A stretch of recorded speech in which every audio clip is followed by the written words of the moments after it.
Perkenalkan, nama saya Virata Dona dengan NIM 2105367 dari sesi 081 dari jurusan Pendidikan Ekonomi, mata kuliah Teknologi Perkantoran. Video ini saya buat untuk pemenuhan tugas ujian tengah semester. Di sini saya akan mempresentasikan beberapa pertanyaan yang telah dibuat oleh Ibu Dr. Armiati SPD MPD selaku dosen pengampu mata kuliah Teknologi Perkantoran. Nah, pertanyaan pertama yaitu jelaskan pengaruh perkembangan teknologi perkantoran terhadap keefektivitasan dan keefisienan terhadap pekerjaan kantor.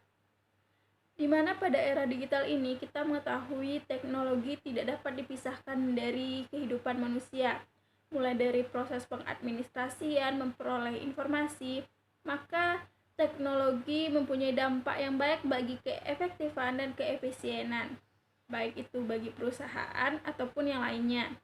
Beberapa keefektifan dan keefisienan itu, yang pertama bagi perusahaan adalah dapat menghemat waktu.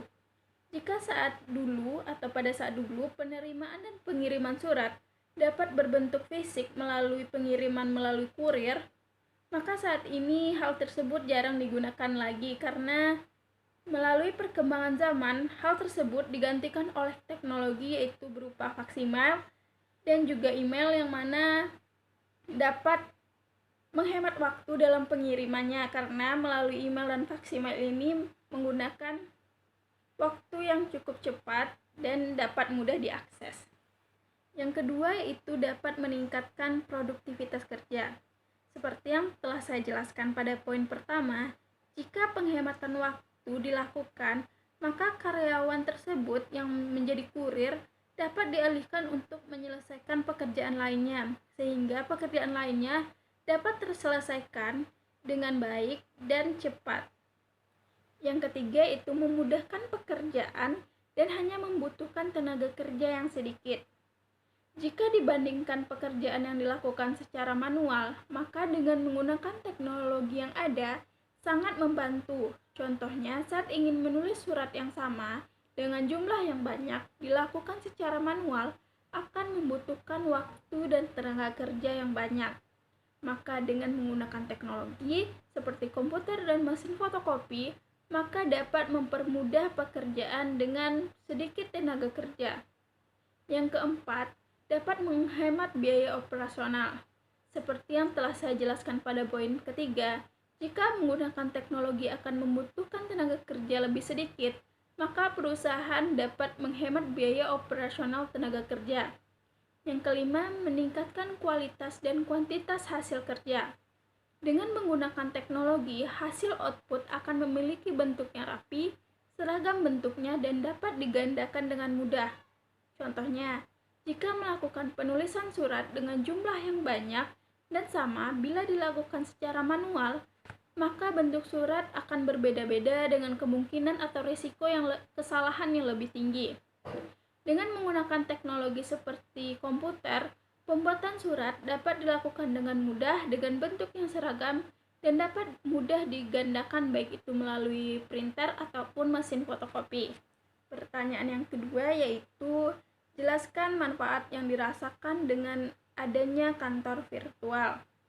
Kantor virtual merupakan kantor yang menjalankan aktivitas atau pekerjaannya melalui online dengan memanfaatkan teknologi yang ada.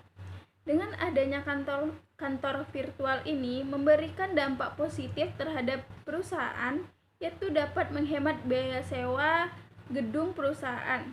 Karena kantor virtual dapat dilakukan dimanapun dan kapanpun sehingga karyawan atau tenaga kerja tidak memerlukan gedung sehingga dapat menghemat biaya. Kantor virtual juga bermanfaat kepada kemudahan dalam waktu kerja yang lebih fleksibel karena pekerjaan dapat dilakukan dimanapun dan kapanpun, maka waktu kerja tidak terbatas sehingga karyawan dapat mengakses pekerjaan selama 24 jam atau lebih. Adanya kantor virtual juga dapat meningkatkan motivasi, semangat, dan fokus karyawan karena dalam bekerja tidak mengalami gangguan sebab bisa memilih tempat lingkungan kerja yang diinginkan serta dapat meningkatkan semangat karena lingkungan yang nyaman sehingga lebih rileks dan santai dalam bekerja. Pertanyaan yang ketiga yaitu, dari aneka ragam jenis maupun bentuknya, mesin-mesin kantor dapat diklasifikasikan menjadi beberapa kelompok. Yang pertama yaitu, uraikanlah pengelompokan mesin kantor berdasarkan fungsinya dan lengkapi dengan contoh.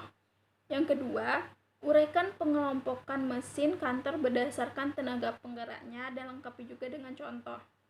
Jawaban yang pertama yaitu mesin kantor berdasarkan fungsinya.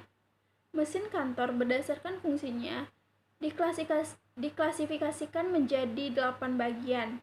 Yang pertama yaitu mesin penghimpun data atau informasi, yaitu mesin ini digunakan untuk mengumpulkan suatu data atau informasi menjadi satu. Contohnya yaitu stapler dan mesin penjilid. Yang kedua, mesin pemisah, yaitu mesin ini digunakan untuk menguraikan data atau informasi. Contohnya letter opener, paper slider, paper cutter, dan perforator. Yang ketiga, mesin pencatat data. Contoh dari mesin ini yaitu mesin dikte. Mesin dikte adalah mesin yang digunakan dengan cara perekaman ke piranti pita. Jika telah dilakukan perekaman, maka dapat dituliskan kembali. Selanjutnya yaitu mesin tik. Mesin tik adalah alat yang menggunakan tombol yang apabila ditekan akan mencetak huruf pada lembaran kertas atau dokumen. Selanjutnya ada stempel, mesin penomor, mikrofilm, dan lain sebagainya. Yang keempat, ada mesin pengolah data, yaitu merupakan mesin yang rangkaian komponennya berfungsi untuk mengolah informasi atau data mentah yang dimiliki. Contohnya ada mesin penjumlah, mesin penghitung, komputer, dan lain sebagainya. Yang kelima yaitu mesin pengganda, merupakan mesin yang berfungsi untuk memperbanyak dokumen atau data. Contoh dari mesin ini yaitu mesin fotokopi, printer, risograf, stensil, dan lain sebagainya. Yang keenam yaitu mesin pengirim data atau informasi, atau biasa juga dikenal dengan mesin komunikasi, yaitu alat yang digunakan untuk menyampaikan informasi dari satu pihak ke pihak lain. Contoh dari mesin ini yaitu telepon, telekonferensi, teleprinter, faksimal, handy-talkie atau HT, telefoto, dan lain sebagainya. Yang ketujuh yaitu mesin pengaman dan penyaman, yaitu alat yang berfungsi untuk mengamankan dan memberikan kenyamanan dalam melaksanakan aktivitas kantor. Contoh dari mesin ini seperti air conditioner atau AC, kipas angin, pengaman data, dan tirai udara. Yang kedelapan yaitu mesin pengontrol, yaitu mesin yang digunakan dan berfungsi untuk melakukan pengawasan, pemeriksaan, dan pengendalian.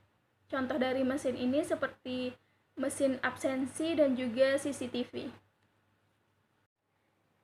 Nah, yang selanjutnya, mesin kantor berdasarkan tenaga penggeraknya.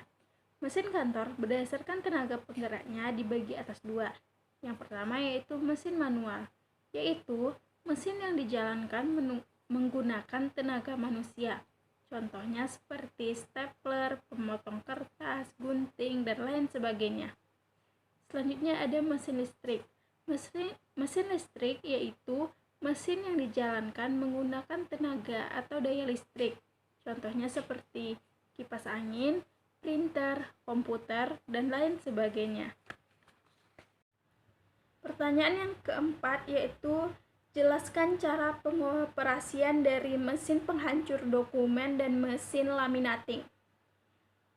Yang pertama yaitu cara menggunakan mesin penghancur dokumen. Jika dokumen yang akan dihancurkan memakai staples atau paper clip, maka harus dilepas terlebih dahulu.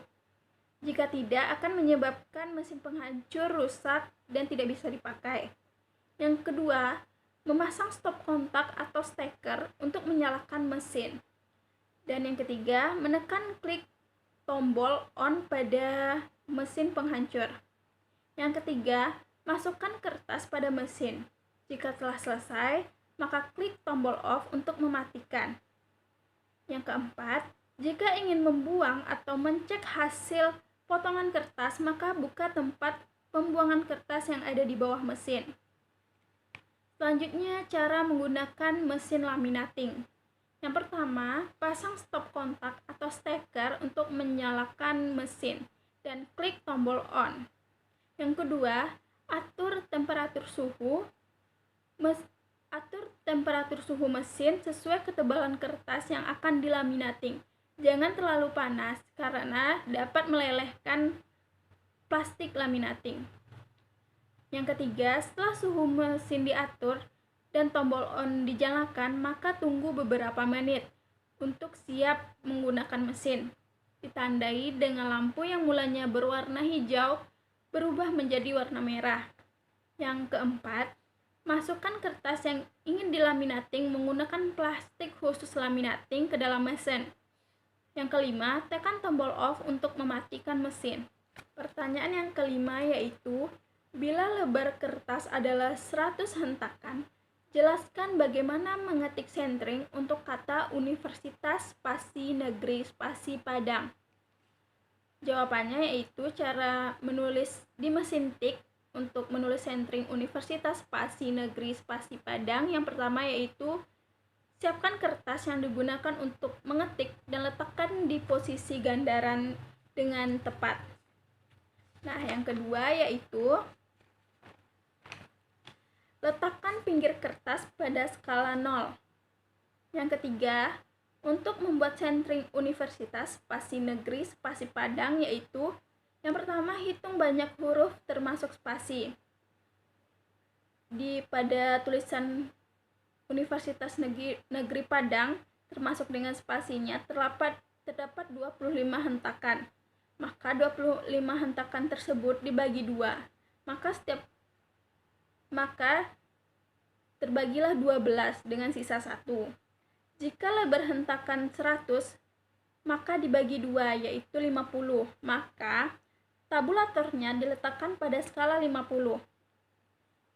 Jika telah diletakkan pada skala 50, tekan touch pengundur sebanyak 12. Jika ingin menggunakan huruf besar, maka bisa menggunakan space lock atau shift key untuk menulis Universitas Negeri Padang, maka akan terbentuk tulisan Universitas Negeri Padang dengan pola sentring. Nah, pertanyaan yang keenam, berikan pendapat Anda mengenai kedudukan mesin tik manual di antara mesin-mesin kantor lainnya dalam menunjang pekerjaan kantor saat ini. Maka jawaban saya yaitu, pada era digital ini, semua pekerjaan kantor mengalami perkembangan seiring dengan majunya teknologi. Pada awalnya, mesin tik merupakan alat yang sangat diperlukan pada proses administrasi, baik di kantor, perusahaan, maupun sekolah untuk memudahkan pekerjaan. Namun, seiring kemajuan dan perkembangan teknologi, mesin tik mulai digantikan dengan teknologi yang lebih maju, yaitu seperti komputer ataupun laptop yang memiliki berbagai kelebihan, seperti jika terjadi kesalahan pada saat mengetik menggunakan mesin tik, maka harus mengulang kembali dari awal, atau opsi lainnya mencoret menggunakan tip X, yang membuat pekerjaan kurang rapi. Namun, jika memakai komputer, terdapat kesalahan dalam mengetik dapat langsung dihapus. Maka dengan itu, saat ini mesin tik dapat digantikan oleh perkembangan teknologi seperti komputer ataupun laptop.